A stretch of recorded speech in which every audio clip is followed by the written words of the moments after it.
తెలివి. రామతీర్థ స్వామిగారు చెప్పిన కథ ఇది.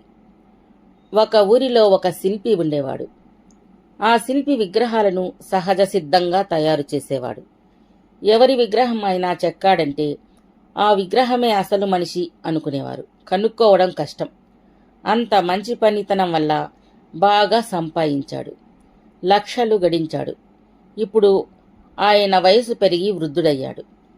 ఒకరోజు ఆ శిల్పి ఒక జ్యోతిష్యుడి వద్దకు వెళ్ళి, ఇంకా నేను ఎన్ని రోజులు బ్రతుకుతాను అని అడిగాడు. ఆ జ్యోతిష్యుడు చెప్పినట్లు జరుగుతుంది. అతడు ఆ శిల్పి చేతిని పరీక్షించి చూశాడు. మీరు ఇన్ని రోజుల తర్వాత ఒకరోజు అర్ధరాత్రి 1:30 గంటలకు చస్తావు అని చెప్పాడు. శిల్పి దిగులుగా ఇంటికి వెళ్ళి ఒక ఆలోచన చేశాడు. తన లాంటి 9 విగ్రహాలను తయారు చేశాడు. వాటనన్నింటినీ పండబెట్టాడు.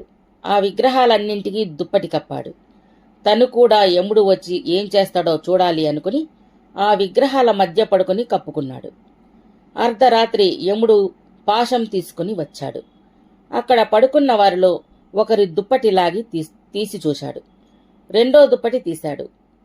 2 శిల్పులు ఉన్నారు అని అనుకున్నాడు. పక్క పడుకున్న అందరి దుప్పట్లు తీసి చూశాడు. 10 మంది శిల్పులు ఉన్నారు. యముడు, అరే ఎంత ఆశ్చర్యం, 10 మంది ఒకేలా ఉన్నారు. అసలు శిల్పిని గుర్తుపట్టి తీసుకుని వెళ్లడం చాలా కష్టం. పొరపాటున్న పాశం తప్పుగా వేస్తే అవమానం, అంతకన్నా తిరిగి వెళ్లడం ఉత్తమం అనుకుని తిరిగి వెళుతూ ఈ శిల్పి 9 విగ్రహాలు చాలా బాగా చెక్కాడు, కాని ఒక్క పొరపాటు చేశాడు అని అన్నాడు. అది విని ఆ శిల్పి, నన్నే అంటావా, నేనెంత చక్కని పనితనం కలవాడిని అనుకొని వెంటనే లేచి, ఏమిటి ఆ పొరపాటు అని అడిగాడు. వెంటనే యముడు తిరిగి వెనక్కి వచ్చి, నీవు లేవడమే ఆ పొరపాటు అని పాశం తగిలించి ఈడ్చుకుని వెళ్ళాడు. నేను గొప్పవాడిని, నన్ను తప్పులు పట్టాడు అని అనుకోవడం వల్ల దొరికిపోయాడు.